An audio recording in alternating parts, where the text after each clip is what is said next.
Dr. Ravi Gupta, the CEO and founder of Elets Telemedia, all the distinguished panelists,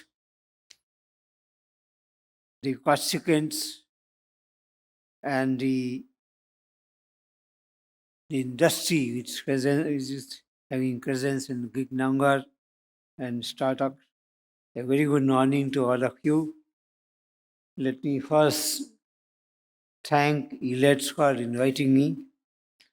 Let me give my disclaimer that I am not an expert in this area, but thanks to Ravi for having thought of me for this keynote address. In fact, healthcare, in recent years, become very it's a priority area for everybody, not just for governments, but for the citizen also. And thanks to COVID, that in fact brought healthcare at the top of the priority. And also, this is the area which was under so much of stress because of the people need for having access and affordable healthcare. So, in fact, this sector is facing two big challenges. And these two challenges are interconnected. One is the healthcare access and the healthcare affordability. And so there is a dichotomy. What is accessible is not affordable, and what is affordable is not accessible. And that brings the need for bringing innovation to bridge this gap. How you make healthcare more accessible as well as affordable. So there are many ways of addressing this issue, but the National Digital Health Mission, in fact, has been introduced to address some of these issues in a more organized way. So, for example, the healthcare needs to be expanded. We need beyond hospitals. So you need teleconsultations, telemedicines, and other instruments to have accessibility spread to some of the areas where we don't have high-end healthcare system, like rural areas or even hilly areas and all. One of the areas that is becoming very important, and India is not, in fact, I would say it is still not in a very advanced stage, and that is the health records. Because that is the area some of the hospitals are, in fact, working in electronic medical records area, but still it is in very infancy level. If you see that some of the recent developments in this area, in fact, some of the hospital like Tata Memorial and the Max Hospital, they have been attempting to have this EMR implemented. But there are some major challenges and difficulty in this area. I will come to this later, but let me dwell upon other areas like, the relationship between the doctors and the patient is still not very kind of seamless, and therefore this is the area where there's so much of work is needed to empower patients and health monitoring. Of course, in recent area, the health apps have come, the devices like this digital watch, etc., which is able to give you a better health monitoring of yourself. But still, this reliability and accuracy is still in the question.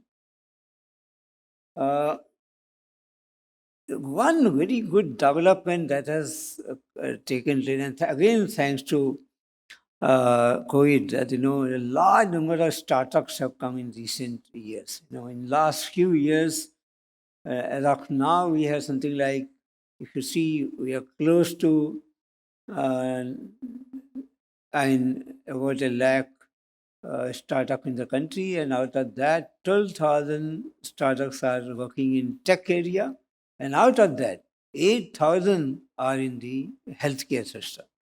That shows that the need for innovation in this area, and the startups are contributing in a big way in this area. So there is so much progress taking place in this area, and I'm sure this will go a long way.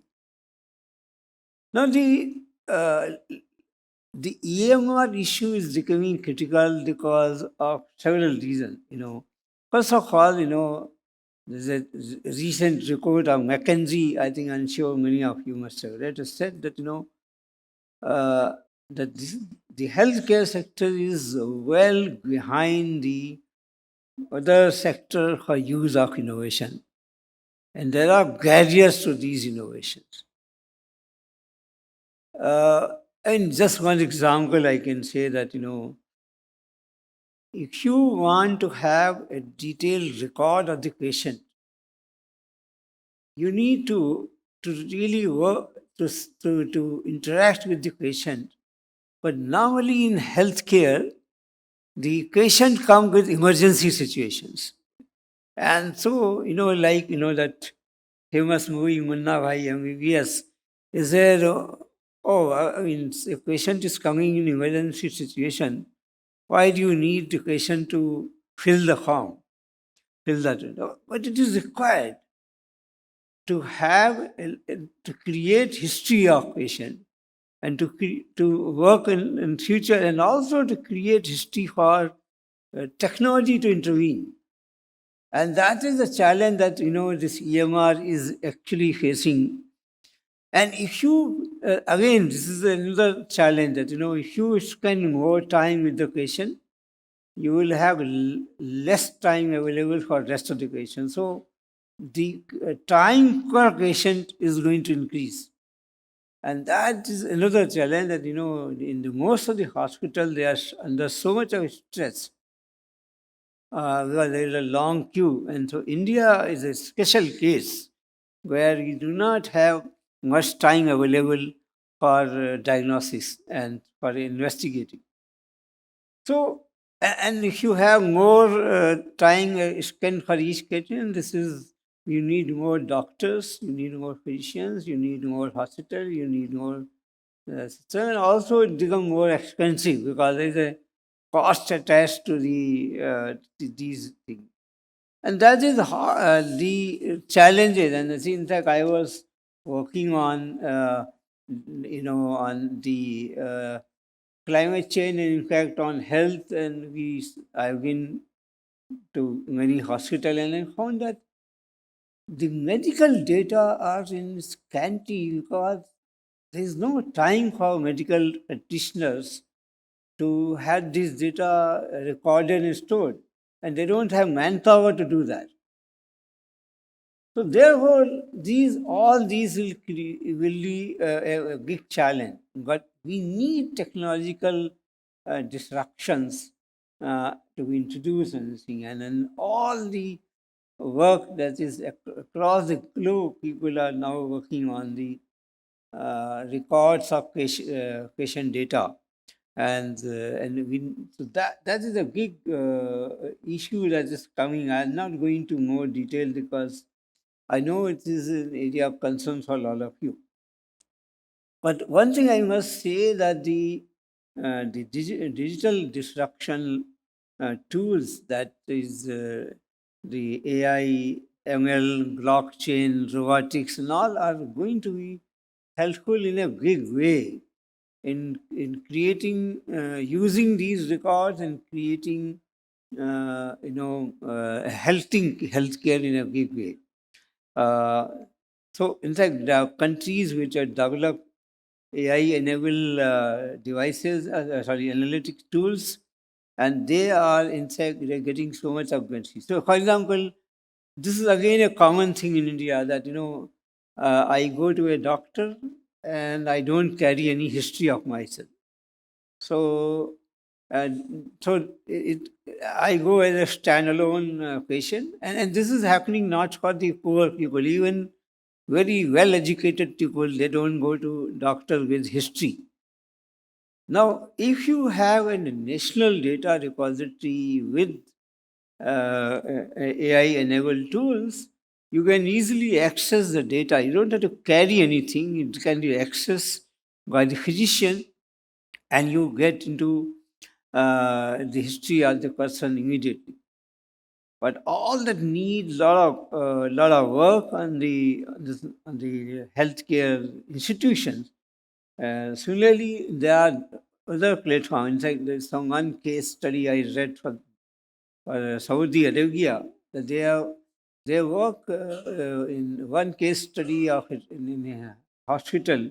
They work very thoroughly on all these digital destruction tools and created such a wonderful data. I think India also must work on these and create those platforms. Another area is the relationship between uh, uh, drugs and the diseases. So, again, the Indian system has been the doctors will remember from his memory that in this case, let's prescribe this medicine.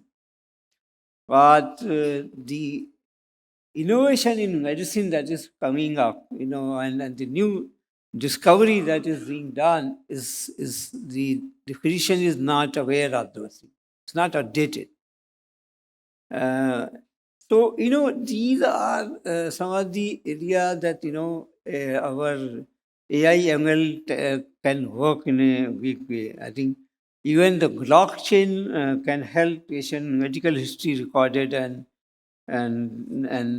access to this thing.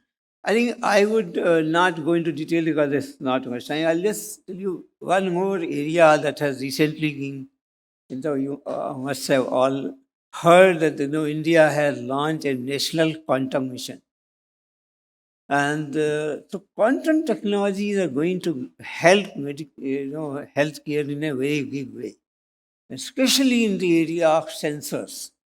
The kind of sensor that you have all kind of scanners that are available, they get so advanced to quantum sensors that their detection and the accuracy of detection, the speed and accuracy both are going to be increased. Like one area there where quantum is going to work in a big way and is the area of neurological disorder.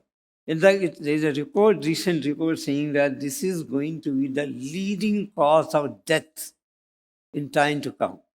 Because now this is the area where because of the lifestyle and because of people getting into too much of work culture, that is the neurological disaster. The one area that dementia is becoming very common, and it says that in next 20 years, the cases of dementia is going to be double. And so all that today in no scanner is able to detect dementia. Uh, Epilepsy. No scanner will be able to detect epilepsy. But with the quantum sensors, we're going to have a revolution in this area, and all this detection become not only faster but also very accurate. Uh, so I would say that India is now moving towards a transformational change in disruptive technologies.